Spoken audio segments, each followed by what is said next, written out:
कौन है आप? दिल में होनी इंसाफ हो इंसाफ रहे इमरान खान। तो चली है अब तहरीक के होगा ठीक ये प्यारा पाकिस्तान।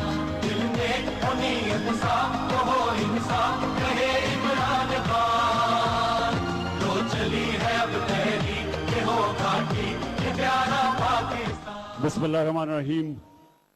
इय्याका नअबुदु व इय्याका नस्तईन।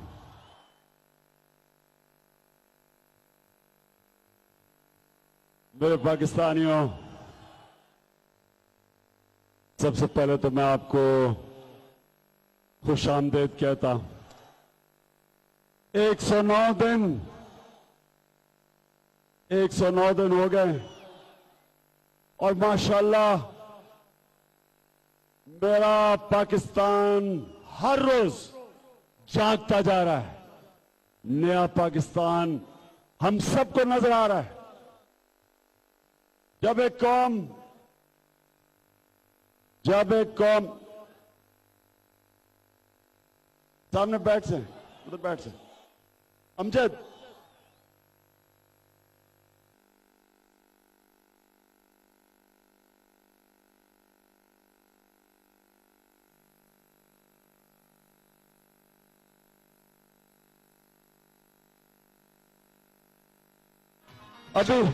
अभी आपने एक वीडियो देखी, जरा थोड़ी देर से थोड़ी खामोशी ताकि सुन लें आप, क्योंकि आज आप यहां आए हैं। आपको मैं आज बताना है कि आगे मैं क्या करने जा रहा हूं, इसलिए पहले आपने सुनना है मेरी बात गौर से, ताकि सबको समझ आ जाए कि हम क्यों अगला कदम उठाने लगे।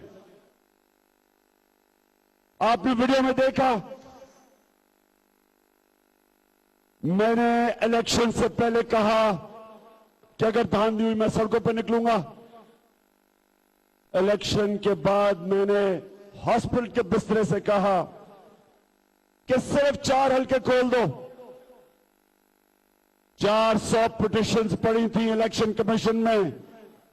मैंने कहा 4 हल्के खोल दें, अगर उन्होंने धांधली नहीं हुई हम इलेक्शन मान जाएंगे।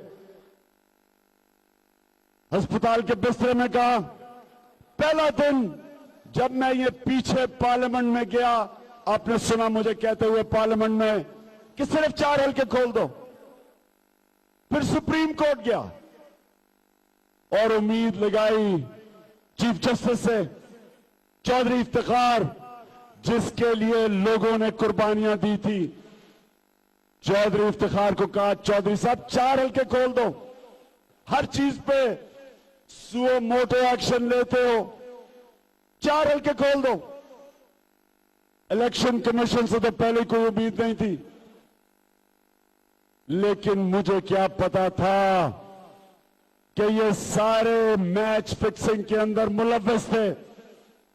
सबने मिलके 2013 की इलेक्शन को पाकिस्तान का सबसे बड़ा फ्रॉड किया।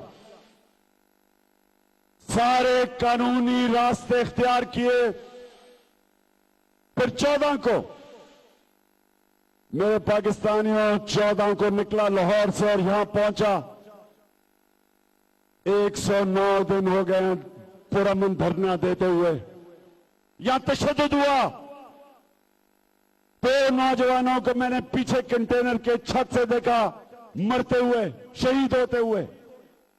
लोगों के ऊपर 500 लोगों को इन्होंने अस्पताल पहुंचाया और यहां डी चौक से पकड़ के यहां नौजवान खड़े होंगे जिनको थानों में ले जाके इन्होंने तशद्दुद किया। कोई है यहां? हाथ खड़े करें, कोई है? कितने लोगों को इन्होंने पकड़ा और यहां से थानों में लेके गए, जुल्म किया। मैं रात के 3 बजे जब घर जा रहा था, 2 वैगनों में नौजवानों को पकड़ के थानों में लेके जा रहे थे। क्या जुर्म था उनका कि धरने में शिरकत कर रहे थे। और धरना क्यों था कि हम पाकिस्तान की इलेक्शन में तफ्तीश चाह रहे थे, इंसाफ चाह रहे थे। मुल्क की जमहूरियत को बेहतर करना चाहते थे, कोई जुर्म नहीं कर रहे थे। लोगों पे जुल्म किया इन्होंने, लोगों पे जुल्म किया। ख्वातीन थी, मैंने अपने सामने जब जिस दिन 31 अगस्त को जब मैंने देखा इन्होंने टेयर गैसिंग की, अपने सामने मैंने ख्वातीन को बेहोश होते देखा, लोगों को जख्मी देखा, तो मेरे पाकिस्तानियों, हमारा जुर्म क्या था? जब सारे कानून के दरवाजे बंद कर दिए तो उन्होंने हमारे लिए कौन सा रास्ता छोड़ा था? या ये समझते थे कि जैसे पाकिस्तान अब तक चलता रहा है ऐसे ही चलता रहेगा? जो ताकतवर है वो जो मर्जी करे, कानून तोड़े, चोरी करे, धांधली करे, मनी लॉन्ड्रिंग करे, करप्शन करे, बाहर पैसे भेजे, जायदादें बनाए, उसके लिए पाकिस्तान का इंसाफ का निजाम उसे नहीं पकड़ सकता। पकड़ता किसको है? कमजोर को। किनके ऊपर एफआईआर कटी हुई है? इमरान खान पे, दहशतगर्द हूं मैं। किस पे? परवेज खटक पे, शाह महमूद कुरैशी पे। किनको इन्होंने छूट दी हुई है? बड़े बड़े इस मुल्क के लुटेरे, सबसे बड़े दो लुटेरे आसिफ जरदारी और नवाज शरीफ, सबसे बड़े डाकू हैं इस मुल्क के। मुझे कहते हैं, अभी हवेलिया में नवाज शरीफ कहता है सख्त जुबान में इस्तेमाल कर रहा था। मियां साहब मुझे ये बताएं, एक गरीब आदमी मजबूरी में, बच्चा बीमार है उसका, बेरोजगार है, वो चोरी करता है, 10 रुपए चोरी करता है, हम कहते हैं चोर है। तो आपने अरबों रुपया इस मुल्क का आप दोनों ने चोरी किया। आपको मैं डाकू ना कहूं तो क्या कहूं? क्या कहूं मैं? हमें सबक देते हैं कि जी ये तमीज से बात नहीं करता। यहां मियां साहब 11 करोड़ लोग 2 वक्त की रोटी नहीं खा सकते। इस पाकिस्तान में नौजवानों, मेरी बहनों सुनो, 4 लाख बच्चा हर साल मरता है गंदे पीने पानी की बीमारियों से। हर 20 मिनट एक खातून मरती है, मां मरती है डिलीवरी पे, क्योंकि हम उनकी बुनियादी सेहत का इंतजाम नहीं कर सकते। पाकिस्तान में 2.5 करोड़ बच्चा स्कूलों से बाहर है। सारे बर्रे सगीर में सोचे 2.5 करोड़ बच्चा में नहीं है। और ये अरबोपति, इनका 25 साल में ये जरदारी और नवाज शरीफ का देखें तो सही, किधर से किधर पहुंच गए, किधर से आया पैसा?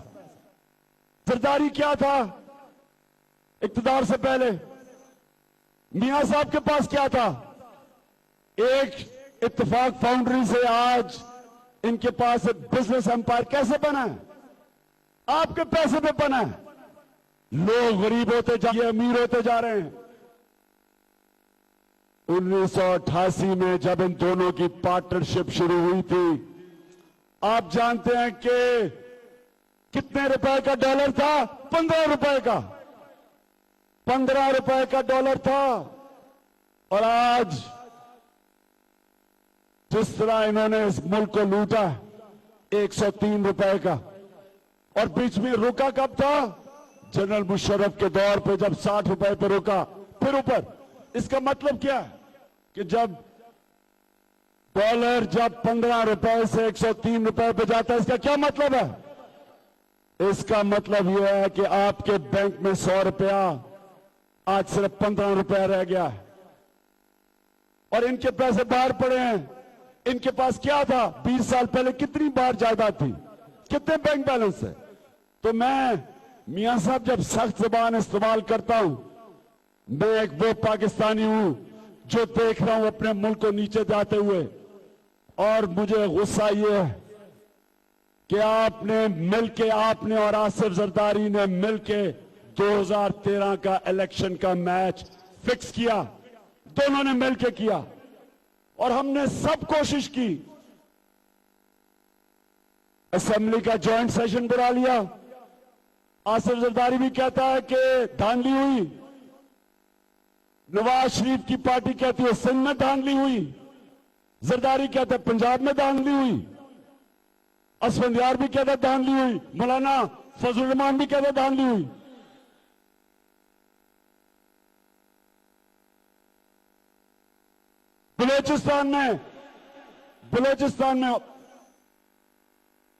बलोचिस्तान की पार्टी कहती है धांधली हुई।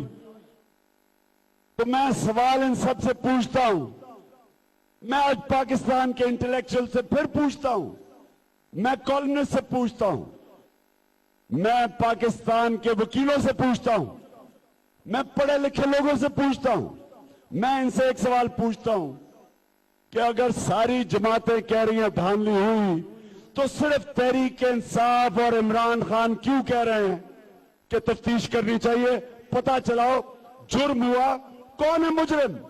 सिर्फ हम क्यों मुजरिम को ढूंढ रहे हैं, ये बाकी क्यों नहीं ढूंढ रहे?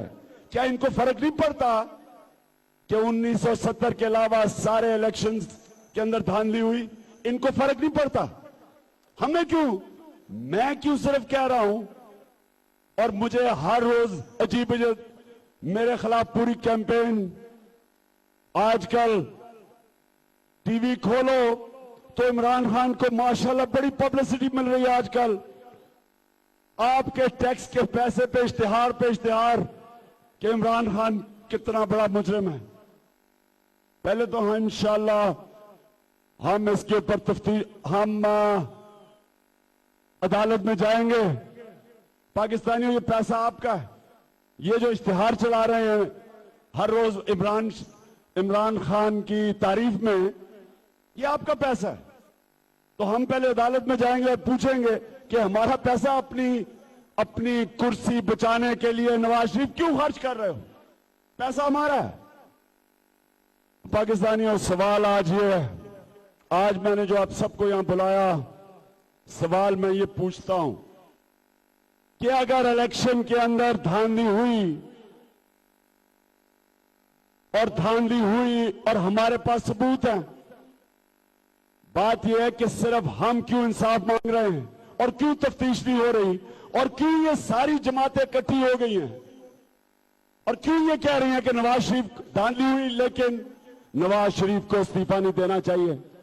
भाई, अगर धांधली हुई है और नवाज शरीफ प्राइम मिनिस्टर धांधली से बना है, तो उसके नीचे तफ्तीश गैर जानिबदार कैसे हो सकती है? कैसे हो सकती है? मॉडल टाउन में जो कत्ल हुए, 100 लोगों को गोलियां लगी, शहबाज शरीफ के नीचे गैर जानिबदार तफ्तीश कैसे हो सकती है? कौन सी दुनिया के अंदर अगर एक आदमी कत्ल करे और उसी को बैठा दो तफ्तीश करने के लिए और कत्ल उसने किया, कैसे हो सकता है? तो पाकिस्तानियों, जो मैं अभी बाद में ऐलान करूंगा, पहले मैं ये चाहता हूं कि आप समझें कि इशू क्या है, क्योंकि मेरा मकसद तालियां बजाना और नारे मारना नहीं है। मेरा मकसद यह है कि आप समझें कि आपसे हो क्या रहा है, और अगर हम अब स्टैंड नहीं लेंगे आगे क्या होने वाला है। तो पाकिस्तानियों, हमने बड़ी तफ्तीश की और आखिर में हमें पता चला कि इन्होंने धांधली की कैसे। हमें यह पता चला कि इलेक्शन से 2-3 दिन पहले इन्होंने 70 लाख एक्स्ट्रा बैलेट प्रिंट करवाया। 70 लाख, कई हलकों के अंदर 100, 150, 200 और कई हलकों में लाखों, 1 लाख से ऊपर बैलेट। हमने जब तफ्तीश की और मजीद आगे बढ़े तो हमें पता चला कि यह बड़ा प्लान से किया गया। हामिद खान को जो हराया गया NA 125 में, तो इनका जो मुखालिफ नून लीग का सादरी रफीक था, उसके हलके में 1,24,000 एक्स्ट्रा बैलेट प्रिंट करवाई गई 3 दिन पहले। क्यों करवाई गई? क्यों करवाई गई? प्रिंट करवाई, फिर इनके नुमाइंदों को वो बैलेट्स दी गई, उस पर ठप्पे मारे गए, वो डब्बे में डाले गए, और ऐसे 68 लाख से नून लीग को 1.5 करोड़ वोट पड़ गया। 5 सालों में? ये प्लान करके हुआ। इन्होंने प्लान करके किया। इन्होंने इलेक्शन से पहले रिगिंग की, बैलेट छुपा के। केयरटेकर गवर्नमेंट इनके साथ थी। अमला सारा नीचे इन्होंने अपना रखा। रिटर्निंग ऑफिसर्स को जस्टिस रमदे रिटायर्ड और उस वक्त का चीफ जस्टिस चौधरी इफ्तिखार ने इस्तेमाल किया। उसके बाद इन्होंने पोलिंग डे के पर रिगिंग की, धांधली की, और उसके बाद जब इलेक्शन खत्म हो गया तो इन्होंने सारे इंसाफ के दरवाजे बंद किए, वो पोस्ट पोलिंग रिगिंग की। अब हमारे सामने 2 रास्ते। हमने पूरा मन एहतजाज किया। इसको 109 दिन हो गए। उससे पहले सारे कानूनी रास्ते देखे, वो बंद कर दिए। अब हमारे पास पाकिस्तानियों 2 रास्ते। एक रास्ता तो ये है कि हम चुप करके आराम से घरों पे चले जाएं और कहें जी पाकिस्तान तो ऐसे ही है, ऐसे ही चलता है, हमारा मुल्क में तो है ही ऐसा, यहां तो धांधली वाले इलेक्शन होते हैं। 1970 के बाद सारे इलेक्शन में धांधली हुई है, आगे भी ऐसे होगी। एक तो ये कहते हैं। पाकिस्तानियों, अगर ये हम करेंगे तो मैं आपको 3 चीजें बताना चाहता हूं। एक, कि अगर हमने अब स्टैंड ना लिया और इसी तरह हुकूमतें धांधली करके आई, 3 चीजें होंगी। गौर से सुने। सबसे पहले यह होगा कि आपकी वोट की हैसियत कोई नहीं होगी। एक आम आदमी, एक छापड़ी वाला, एक रेहड़ी वाला, एक दुकानदार, एक मजदूर, एक गरीब किसान या जमीनों पर काम करने वाला, घर के मुलाजिम, कमजोर तबका, ख्वातीन, अकलियतें, उनके पास सिवाय वोट के है क्या? एक ही तो चीज है उनके पास कि अपनी वोट से वो हुकूमत को बना सकते हैं और गिरा सकते हैं। अगर वो वोट का हक ले दिया जाए और धांधली शुदा इलेक्शन हो जाए तो इन इलेक्शंस के मुतालिक तो एक सोवियत यूनियन का बहुत बड़ा डिक्टेटर था स्टालिन, उसने कहा यह नहीं फर्क पड़ता कि आप वोट कौन डाल रहा है, इसके कोई फर्क नहीं पड़ता, सिर्फ ये देखो कि वोट गिनता कौन है। तो आप जिसको मर्जी वोट दे दें, जीतना तो किसी और ने है, तो उनको क्या फर्क पड़ेगा? वो क्यों आपकी मदद करेंगे? जब उन्होंने आपकी वोट से आना ही नहीं तो वो क्यों आपके ऊपर पैसा खर्च करेंगे? वो तो ये मेट्रो बनाएंगे, इसमें अरबों रुपए का पैसा बनाएंगे, वो आपकी तालीम सेहत पे क्यों पैसा खर्च करेंगे? आप जानते हैं कि सारे बर्रे सगीर में जिधर सबसे ज्यादा दुनिया के गुर्बत है, आप जानते हैं कि सबसे ज्यादा जिधर दुनिया के गरीब लोग रहते हैं, उसमें से हम सबसे कम पैसा अपने इंसानों पे खर्च करते हैं, सबसे कम हम तालीम पे पैसा खर्च करते हैं, इसलिए तो 2.5 करोड़ बच्चा स्कूलों में नहीं है। सबसे कम हम अस्पतालों पे पैसा खर्च करते हैं।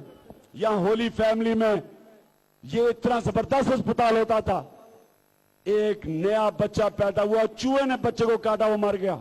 अभी सरगोदा में कितने बच्चे मरे हैं, ऑक्सीजन नहीं थी। अस्पतालों का हाल देखें। तो क्यों नहीं, बजाय ये मेट्रो बनाने के, क्या पैसा अस्पतालों पर नहीं लगाना था? क्या ये पैसा तालीम पर नहीं लगाना था? क्या ये पैसा नहीं लगाना था कि लोगों को इंसाफ बेहतर मिल जाए? इनको इसकी फिक्र नहीं है। इनको फिक्र यह है कि वो मेट्रो में अरबों रुपया शरीफ खानदान की जेब में आएगा, कमीशंस में, किकबैक्स में। इन्होंने ये कोयले के जो चाइना में साइन किए हैं प्रोजेक्ट्स, मैंने चाइनीज एम्बेसडर को साफ कह दिया, मैंने कहा चाइना हमारा दोस्त है, आपकी कंपनी से हमें कोई गर्ज नहीं, लेकिन जो पाकिस्तानी कंपनीज कॉन्ट्रैक्ट साइन करेंगी, हम पता चलाना चाहते हैं उनके पीछे क्या शरीफ खानदान के लोग तो नहीं जो पैसा बनाएंगे।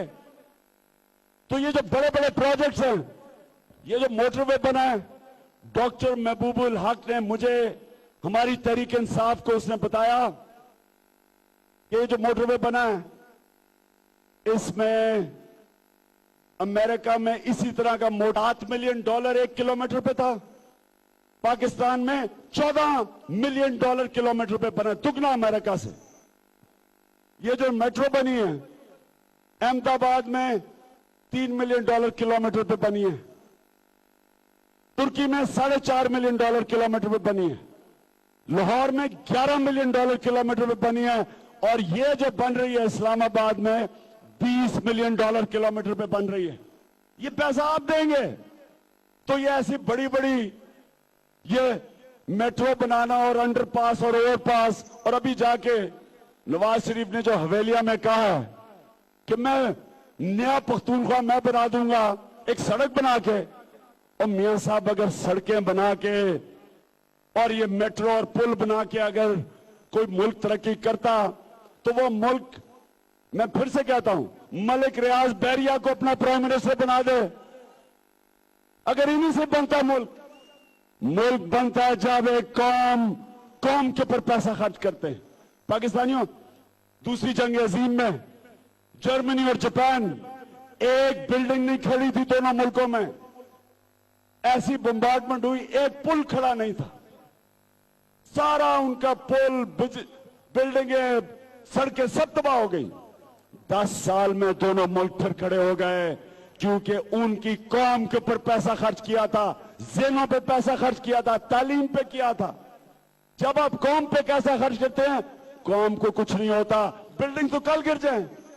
से फसली बटेरों को भगाएंगे, जालिमों को, चोरों को, लुटेरों को भगाएंगे, पूरा करेंगे सब नुकसान, तुम देखना मेरी जान बनी गले पाकिस्तान। अच्छा, अब हम चाहते क्या हैं? एक रास्ता कि अगर हम इसी तरह बैठे रहे, अगला इलेक्शन फिर इन्होंने ये जो पैसा कमाया मेट्रो और ये कोल पावर से, ये लोगों पे लगाएंगे, लोगों को खरीदेंगे, वोट को हम किसको देगी, जीत कोई और जाएगा, ये फिर आ जाएंगे और बारियां लेते रहेंगे। और इन्होंने तो अपने बच्चे तैयार किए हुए बारियां लेने के लिए। और दूसरा नुकसान क्या है कि आम नौजवान, आप जैसे नौजवान, आप जैसी ख्वातीन, पढ़े लिखे लोग, प्रोफेशनल, इंजीनियर, डॉक्टर, इस मुल्क के वो लोग जो ईमानदार हैं, जो काबिल हैं, जिनको असेंबली में आना चाहिए, वो इस तरह का इलेक्शन कभी नहीं लड़ सकते। उनके पास पैसा ही नहीं आएगा। अगर उनको इलेक्शन में धांधली करके हरा दिया गया तो यहां तो इंसाफ का निजाम ऐसा है कि आपके पास तो पैसा ही नहीं इंसाफ लेने के लिए। यहां जहांगीर तरीन बैठे, इंसाफ लेने के लिए 1.5 साल हो गया इनको, 2 करोड़ रुपया खर्च कर चुके हैं, 3 दफा सुप्रीम कोर्ट में गए हैं, 3 दफा सुप्रीम कोर्ट में गए हैं वकील करने के लिए, और 2 करोड़ रुपया खर्च करने के बाद पता चला कि इलेक्शन में धांधली हुई, 22,000 जाली वोट निकली, 22,000 जाली वोट निकली, और 1,20,000 ऐसी वोट मिली जिसकी शनाख्त नहीं हो सकती। ये 1.5 साल के बाद, 2 करोड़ रुपए के बाद पता चला है। तो कैसा निजाम है? नौजवान अब कैसे लड़ेंगे इलेक्शन? हमने 35% टिकट दिए नौजवानों को, वो कैसे मुकाबला करते हैं इनका? वो जो नौजवानों को टिकट दिया उनको तो पता ही नहीं चला क्या हुआ है। तो नौजवान पढ़े लिखे लोग इस सिस्टम में पाकिस्तान की असेंबलियों में नहीं आ सकते। और तीसरी चीज, हम सब अपने आप से पूछे, पाकिस्तानियों, जो आदमी, जो इंसान धांधली करके इलेक्शन जीत के असेंबली में आता है, जो करप्शन करके आता है, जो बेईमानी करके आता है, क्या वो असेंबली में जाके ईमानदार हो जाएगा? यानी जो आदमी अपना जमीर बेच के करप्शन करके चोरी करता है इलेक्शन, वो क्या ईमानदार हो जाएगा? और अगर नहीं होगा तो कैसे करप्शन खत्म होगी? 12 अरब रुपए है दिन की करप्शन। पिछले नैब के सरबराह ने कहा था 12 अरब रुपए दिन की करप्शन है। तो ये असेंबली वाले कैसे करप्शन खत्म करेंगे जब ये इनमें से लोग आते हैं करप्शन करके? तो इसलिए अगर हमने ये सिस्टम कबूल कर लिया, याद रखें पाकिस्तान में ना कोई तब्दीली आने लगी है, ना करप्शन खत्म होने लगी है, ना आपका कोई मुस्तकबिल है। आपके बच्चे इनके बच्चों की गुलामी करेंगे अगर आज हम स्टैंड ना लें। ਆਪਾਂ ਇਨਸਾਫ ਲਿਆਉਣਾ ਏ, ਚੋਰਾਂ ਦੇ ਗਮਾਸ਼ੀਆਂ ਨੂੰ ਲੰਮਿਆਂ ਵੀ ਪਾਉਣਾ ਏ। ਖਾਦਾ ਹੋਇਆ ਮਾਲ ਉਹ ਨਾ ਲਿਆ ਕੇ ਸੁੱਟਣਾ, ਦੂਜੀਆਂ ਜਮਾਤਾਂ ਫੇਰ ਬੜਾ ਪਿੱਟਣਾ। ਇਹ ਵੀ ਖਾਦਾ ਹੋਇਆ ਮਾਲ ਉਹ ਨਾ ਲਿਆ ਕੇ ਸੁੱਟਣਾ, ਦੂਜੀਆਂ ਜਮਾਤਾਂ ਫੇਰ ਬੜਾ ਪਿੱਟਣਾ। ਜਿੱਤ ਜਾਵੇ ਸਾਡੀ ਤਹਿਰੀਕ ਏ ਅੱਜ ਮੇਰਾ ਜੀ ਕਰਦਾ। अच्छा, अब मैं आपको ये जरा गौर से सुने। ये कमाल एक मैं आपके सामने चीज लाके आया हूं, यानी इंसाफ का निजाम यहां की इलेक्शन का ऐसा है। ये जरा सुने। एक बलूचिस्तान में सेनेट का इलेक्शन लड़ते हैं माइनॉरिटी सीट पे, उनका नाम होता है अशोक। को कितनी वोटें चाहिए? टोटल वोट होती है 65, क्योंकि सेनेटर बनना होता है, असेंबली के मेंबर्स ने वोट देनी होती है। तो जरा ये गौर से सुने, 65 वोटें टोटल होती हैं जो अशोक साहब लड़ते हैं। उसमें से 2 वोटें रिजेक्ट हो जाती हैं, 63 रह जाती हैं। उसमें से 2 वोटों के गलत स्टैंप होते हैं तो 61 रह जाती है।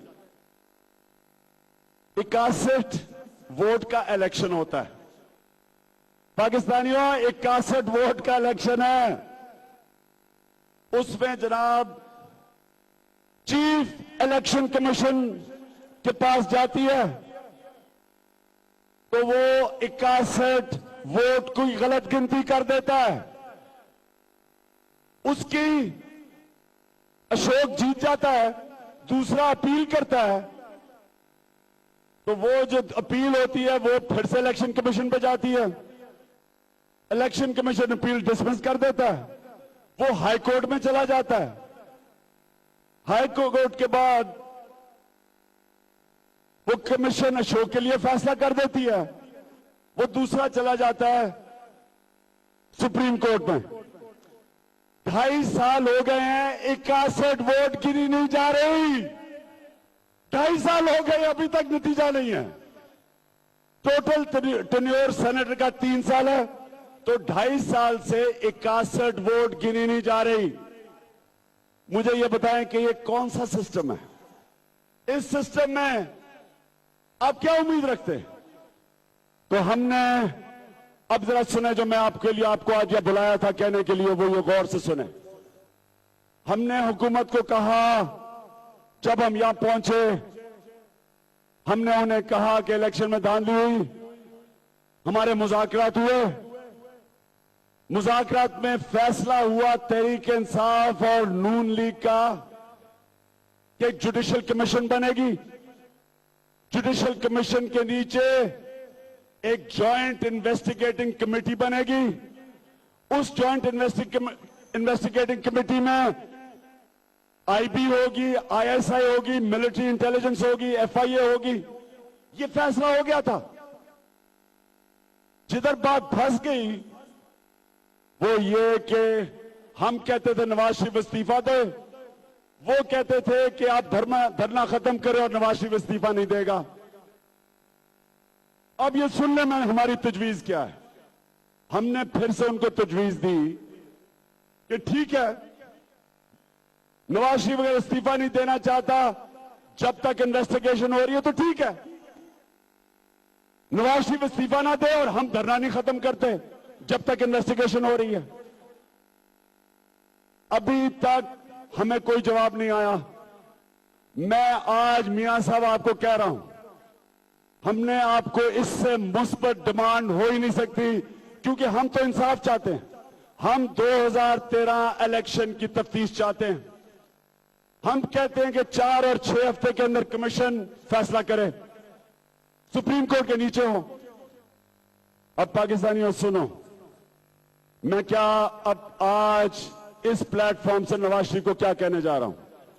हमने 109 दिन गुजार लिए, हमारा धरना जारी रहेगा, लेकिन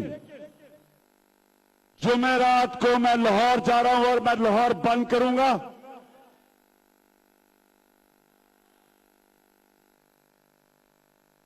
चार तारीख को मैं लाहौर पहुंचूंगा और लाहौर को बंद करूंगा। 8 तारीख को मैं फैसलाबाद जाऊंगा, फैसलाबाद बंद करूंगा। 12 तारीख को मैं कराची जाऊंगा, कराची बंद करूंगा। और 16 तारीख को मैं सारा पाकिस्तान बंद करूंगा।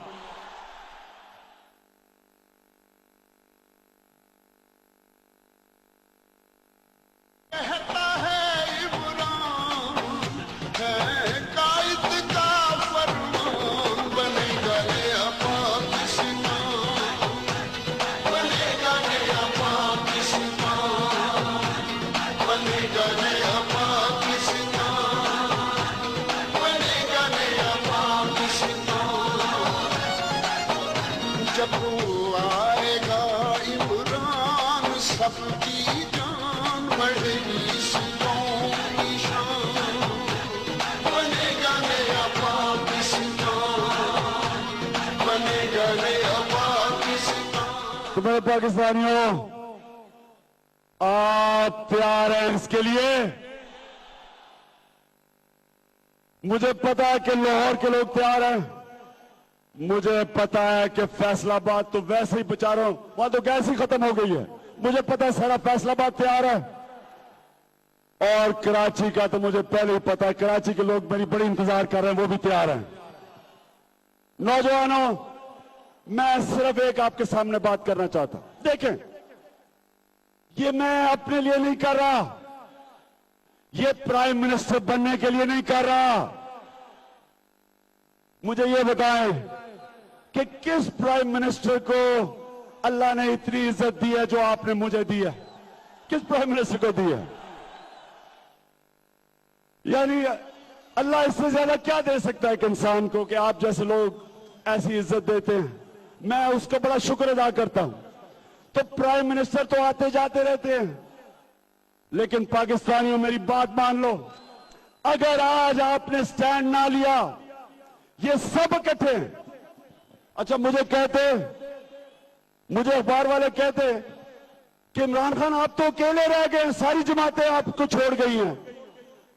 मैं उनको ये कहता हूं कि ये मैं अकेला, अगर ये मैं अकेला रह गया, मैं अकेला ही रहना चाहता हूं। मुझे ना कोई दो और जमातें, मैं अगर मेरी कौम मेरे साथ है, मुझे और क्या चाहिए? तो पाकिस्तानियों, ये हमारे मुस्तकबिल की जंग है। अगर हमने ये इलेक्शन का सिस्टम ठीक ना किया,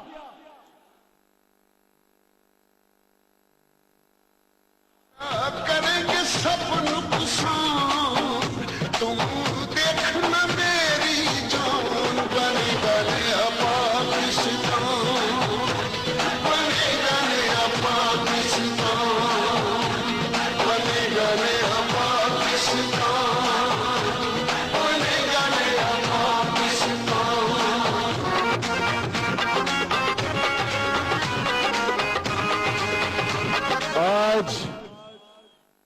आज मियां साहब आपने मौलाना फजल रहमान की ड्यूटी लगाई थी कि पख्तूनख्वा को बंद करो।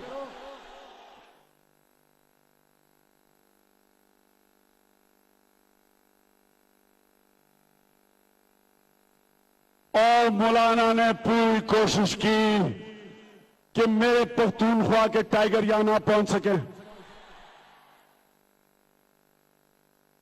अब मियां साहब आप देखना तहरीक इंसाफ कैसे बंद करती है पाकिस्तान को।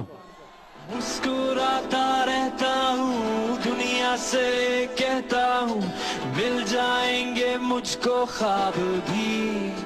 अच्छा, अब तक आप कह रहे हैं कि बड़ा नुकसान हुआ धरने से। मियां साहब ने कहा कि धरने से बड़ा नुकसान हुआ मुल्क को। इकसार डाट तो कहता है जब से धरना शुरू हुआ, माशी हालात बेहतर होने शुरू हो गए हैं। अब पता नहीं किसको मानना है, क्योंकि दोनों उतरे, तो मुझे नहीं पता मैं किसको मानूं। लेकिन मियां साहब अभी तक तो हमने किया ही कुछ नहीं।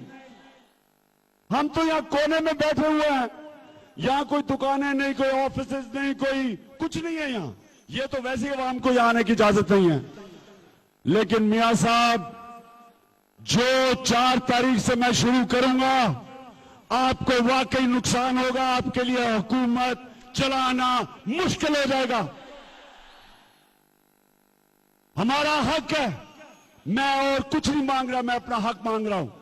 मैं पाकिस्तान के सारे, मैं फिर से अपने सहाफियों को, जिन्होंने इस मुल्क की जमहूरियत के लिए बड़ी जदोजहद की है, मैं अपने कॉलमनिस्ट को, जिन्होंने लोगों को जगाया है, मैं एंकर्स को कहना चाहता हूं, मैं सबसे पूछना चाहता हूं कि मेरे पास और दूसरा रास्ता इस सारे स्टेटस को ने कौन सा रास्ता छोड़ा है सिवाय पब्लिक में जाने के, और कौन सा रास्ता इन्होंने मेरे पास छोड़ा है कि मैं अब इस हुकूमत की जिंदगी मुश्किल ना करूं। इनका क्या ख्याल है कि हम यहां बैठे रहेंगे? यहां भी रहेंगे, धरना भी रहेगा, और इंशाल्लाह पाकिस्तान के बार बार शहरों को बंद करेंगे। 16 के बाद, अगर 16 के बाद ये नुस्खा काम ना किया तो मेरा अगला प्लान डी आने वाला है। लड़ो मुझसे मेरे दिल में देखो आग, मुझको दिखता अपना ख्वाब, तुमको लगता हूँ मैं क्या होना है। दुआओं में हाथ, सर पे मेरे बस है काम, आओ ना लड़ो मुझे। तो आखिर में आपके पास मियां साहब, अंग्रेजी में कहते हैं the ball is in your court. फैसला करो, फैसला करो, मुज़ाकरात करो, मसला हल करो, तफ्तीश करो। टाइम लिमिट 4 से 6 हफ्ते में 2013 के इलेक्शन का फैसला करो, नहीं तो मैं आज आपको कह रहा हूं कि ये जदोजहद रुकेगी नहीं। 16 तक तो हम शहर बंद करेंगे और पाकिस्तान बंद करेंगे एक एक दिन के लिए। उसके बाद जो मैं करूंगा वो आप बर्दाश्त नहीं कर सकेंगे।